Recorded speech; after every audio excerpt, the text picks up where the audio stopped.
On Sunday, we spent the entire Arsenal vs Fulham game watching one man only, Martin Odegaard.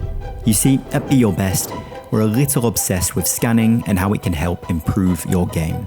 And we heard a rumour that this Odegaard guy is pretty good at it. So we got out our spreadsheet and counted every single one of his scans throughout the entire game. What we found was some pretty amazing stuff.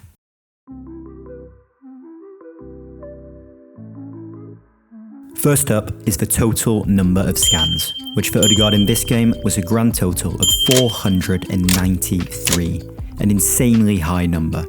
Now, over the course of the game, we found that Odegaard had a scan frequency of around 0.5. That means in the 10 seconds before receiving the ball, he scanned an average of 5 times. It's not quite Xavi levels, who used to scan a massive 8 times in the 10 seconds before getting the ball, but it also isn't too bad either. Next up is critical scans. Now, the critical scan is the last scan a player makes as the ball is travelling towards them. For those of you who play football, you'll know just how hard it is to take your eyes off the ball and still be able to turn back around and control it perfectly. Now, the advantage that this skill gives you is being able to assess your surroundings as late as possible before receiving the ball. So when you do turn around, you have the exact picture in your head of what you're going to do. It turns out Odegaard is insanely good at this. In the game, he received the ball a total of 58 times and managed to perform a critical scan on 33 occasions. That's 58% of the time. To put that into perspective, when we did the same analysis on Lionel Messi during the World Cup, he only managed to perform a critical scan 30% of the time when receiving the ball, which shows just how good Odegaard is. In fact, Odegaard is so good at this that he even managed to pull off a couple of double critical scans during the game, taking his eyes off the ball twice as it's moving towards him. So, we've so far learned that Odegaard scans a lot, but how does it actually improve his game? Well, it turns out numerous studies have been conducted on this over the years. A team of Norwegian scientists travelled around Europe filming hundreds of games, analysing players' scanning behaviour. What they found was that players who scan a lot are more likely to make a successful forward pass, which in football usually leads to more chances and more goals. In this game, we found that to be the case as well. Odegaard made a total of 27 forward passes, hitting the target on 21 occasions. That's a forward pass completion rate of around 78%. To put that into perspective, the likes of Bruno Fernandes and Kevin De Bruyne have an all-round pass completion rate of around 72% this season.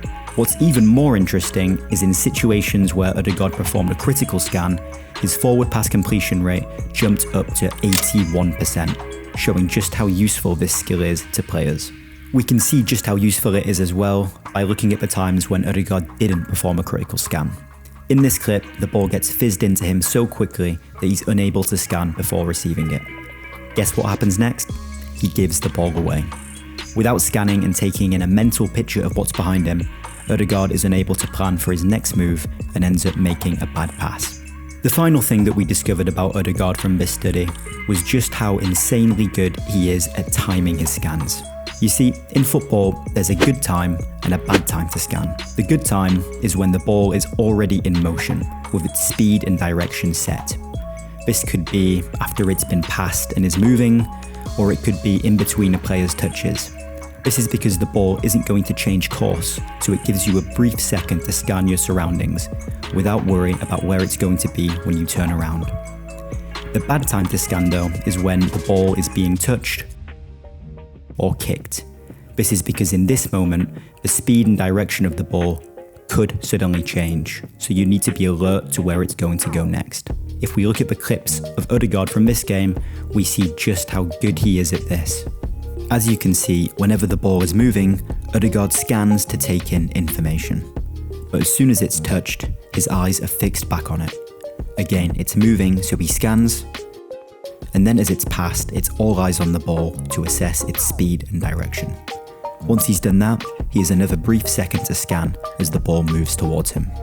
Now, Odegaard has always taken both his physical and cognitive development seriously. An example of this is back in 2018 when he was out injured with a broken metatarsal. Despite being unable to play, he still kept pushing himself to improve and actually trained with our VR training tool Be Your Best to improve his scanning. To prove just how insane he is, while training with it, he actually asked for the speed of the training to be increased, which is why we now have a mode with 120% speed on there. Now, if you'd like to give this training a go for yourself, you just need a Meta Quest 2 VR headset and a Be Your Best subscription from beyourbest.com. I hope you've enjoyed the video and hopefully learned something useful, and we will catch you next time.